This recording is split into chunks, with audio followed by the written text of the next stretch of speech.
You know those days, right? The ones where your email inbox is like a screaming hydra. You deal with one, two more pop up. Every single news alert feels like a punch to the gut. The pressure is just so intense, you feel like you're losing your grip on, well, everything. We all have those days.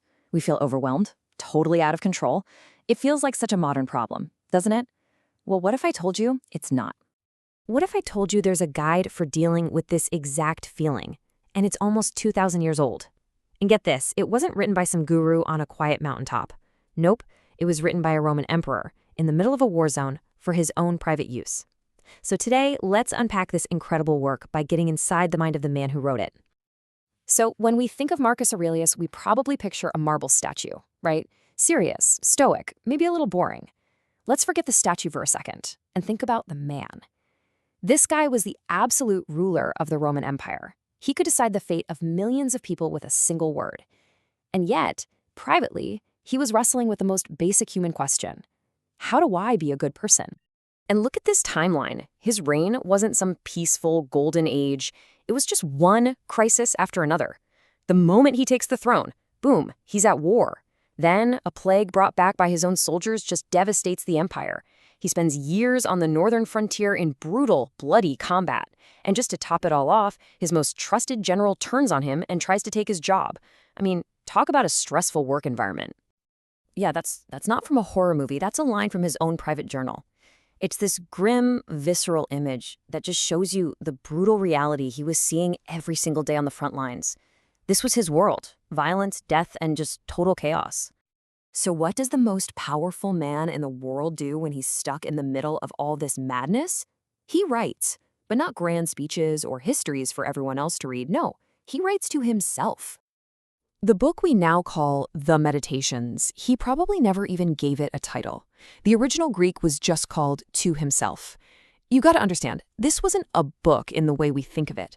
It was a working journal, a bunch of self-help notes, a tool he was using to coach himself through the absolute insanity of his life.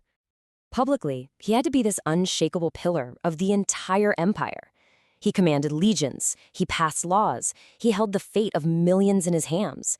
He was, for all intents and purposes, a god on earth. And right here, this is where we see the internal conflict. While he's projecting all this power to the world, he was privately terrified of being corrupted by it. He's literally writing notes to himself. Don't let the power get to you. Don't let that indelible stain destroy your character. This is a man desperately trying to be good in a job that could so easily make him a monster. So, how did he do it? How did he manage all this? Well, he used a practical philosophy as a kind of mental operating system. See, for Marcus and other Romans, philosophy wasn't some abstract subject you studied in a classroom. It was a design for living. And his chosen design was Stoicism.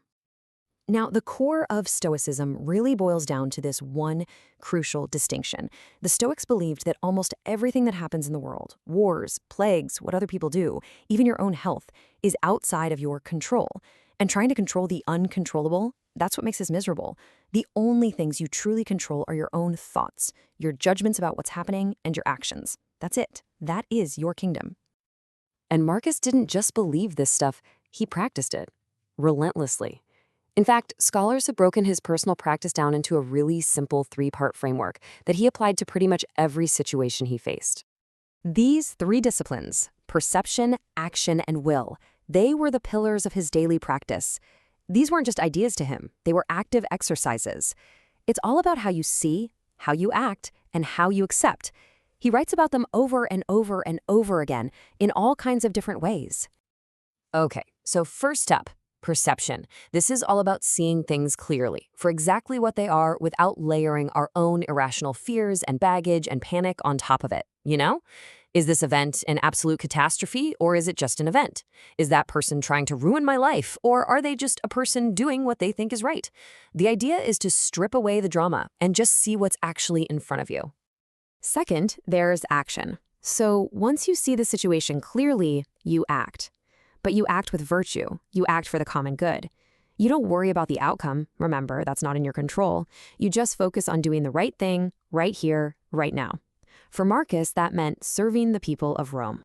And finally, there's the discipline of will.